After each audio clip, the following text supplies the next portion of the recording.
فردوس بیگم کی ذاتی اور فنی زندگی پر ایک طائرانہ نگاہ ڈالی جائے تو ہمیں ان کی شخصی محرومیوں اور فنی نشیب و فراز واضح طور پر دکھائی دیتے محسوس ہوتے ہیں۔ وہ لاہور کے ایک معروف شاہی بازار، جس کو عرف عام میں ہیرا منڈی بھی کہا جاتا ہے، وہاں سن 1947 کو پیدا ہوئے اور پھر 16 دسمبر سن 2020 کو وہ اس جہان فانی سے ہمیشہ کے لیے کوچ کر گئے۔ انہوں نے لاہور کے شاہی محلہ میں آنکھ کھولی تو ان کا نام پروین رکھا گیا، لیکن ان کا ایک اور نام کوثر بھی بتایا جاتا ہے۔ انہوں نے اپنے پیشے کے لحاظ سے کلاسیکی رقص کی تربیت حاصل کی۔ فطری طور پر فلم اور موسیقی کا ذوق بھی ان کی شخصیت کا خاصہ تھا۔ پاکستانی فلمی صنعت کے فلم سازوں کی اکثریت اس شاہی بازار کا رخ کرتی تھی تاکہ یہاں اپنی فلموں کے لیے ایسی خواتین دستیاب ہو سکیں جنہیں فلم کے رموز سے آگاہی ہو اور وہ رقص اور اداکاری میں کسی طرح کی جھجک کا مظاہرہ نہ کریں، کیونکہ ان کی تربیت انہی خطوط پر کی جاتی تھی۔ لہٰذا اس سلسلے میں ایک پاکستانی فلم ساز بابا قلندر نے ان کو دریافت کیا۔ فردوس بیگم کی پہلی کاوش پنجابی فلم محلے دار تھی، جس میں انہوں نے فن اداکاری کے جوہر دکھائے۔ اس فلم کے کچھ گیت بھی ان پر فلم بند ہوئے، مگر یہ فلم نامعلوم وجوہات کی بنا پر مکمل نہ ہو سکی، اسی لیے اس کی نمائش بھی ممکن نہ ہوئی۔ لیکن تکنیکی اعتبار سے فلم سٹار فردوس کی پہلی فلم ہے جس کے ذریعے فلمی دنیا میں داخل ہوئی، اور غالب گمان ہے یہ 60 کی دہائی کا ابتدائی زمانہ ہے، جیسا کہ ان کے دیے گئے ایک انٹرویو سے ظاہر ہوتا ہے، جس میں انہوں نے خود بتایا کہ انہوں نے اپنی فلم میں خانہ سے پہلے بھی کئی ایک فلموں میں کام کیا تھا۔ اسی طرح پھر ایک اور فلم ساز کیو ایم زمان اور منشی دل کی نظر ان پر پڑی۔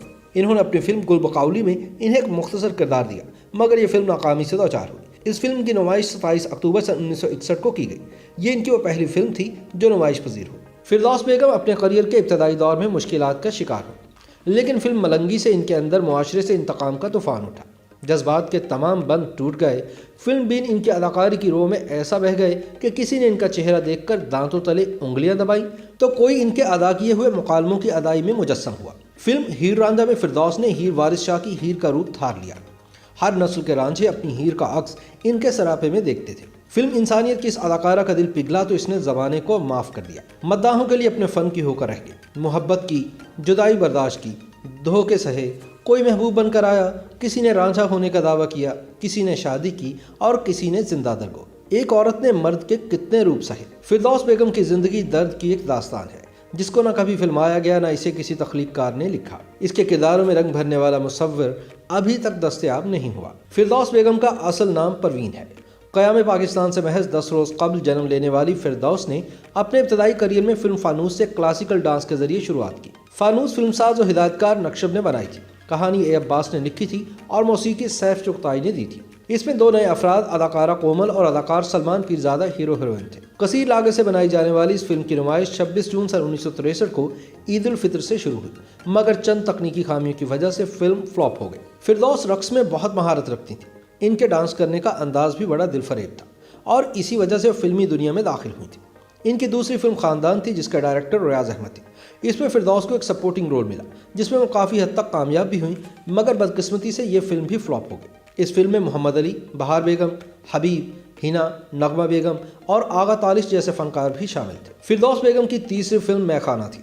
یہ فلم بھی نقشب نے بنائی تھی، وہی اس کے فلم ساز و ہدایت کار تھے۔ اس میں نقشب نے فردوس کو لیڈ رول دیا۔ اس فلم میں حبیب، ہنا اور رخسانہ وغیرہ بھی تھے۔ فلم کے گانے ہٹ ہوئے مگر فلم فلاپ ہو گئی۔ فردوس کی لگاتار 3 فلموں کی بدترین ناکامیوں نے ان کے حوصلے پست نہیں کیے، بلکہ وہ لگن اور محنت سے اپنے کام میں جٹی رہیں۔ فلم میں خانہ 4 ستمبر سن 1964 کو ریلیز ہوئی تھی۔ فردوس بیگم نے اداکار اکمل کے ساتھ اپنے ابتدائی دور میں سب سے زیادہ فلموں میں کام کیا۔ ان کی فلم ملنگی نے لاہور کے ایک سینما آڈین میں 2 بار گولڈن جوبلی مکمل کی تھی، جو کہ ایک ریکارڈ ہے۔ اس فلم نے کراچی کے لائٹ ہاؤس سینما میں سلور جوبلی کی اور یہ فلم کراچی سے بھی گولڈن جوبلی ہوئی تھی۔ فردوس کی ان 3 اردو فلموں کی ناکامی کے بعد ڈائریکٹر اے حمید نے انہیں ایک پنجابی فلم ملنگی کے لیے چنا۔ اس میں وہ اداکار علاؤالدین کے ساتھ جلوہ گر ہوئیں، مگر یہ فلم بھی ان کے لیے سودمند ثابت نہ ہوئی۔ اسی ہفتے ان کی ایک اور اردو فلم غدار ریلیز ہوئی۔ اس میں بھی فردوس کو سائیڈ میں رکھا گیا، جبکہ سلونی اس فلم کی ہیروئن تھی اور ہیرو لالا سدھیر تھے۔ اس فلم نے کچھ کامیابی حاصل کی اور فردوس فلمی حلقوں میں اپنی جگہ بنانے میں کافی حد تک کامیاب ہو گئے۔ اس زمانے میں کسی فلم میں رانی کا پلہ بھاری ہوتا تھا تو کسی فلم میں شیری ان سے آگے ہوتی تھی۔ پھر بھی فردوس اپنے خوبصورت رقص کی وجہ سے کافی مقبول تھی اور بطور ہیروئن بھی کافی حد تک کامیاب ہو چکی تھی۔ فردوس کی حیرت انگیز طور پر عروج پر پنجابی فلم ہیر رانجھا تھی، جس میں انہوں نے ہیر کا کردار نبھایا تھا اور اعجاز درانی نے رانجھا کا۔ وارث شاہ کی اس فوک کہانی کے ڈائریکٹر مسعود پرویز تھے اور موسیقی خواجہ خورشید انور نے ترتیب دی تھی۔ ڈائیلاگ احمد راہی کے تھے۔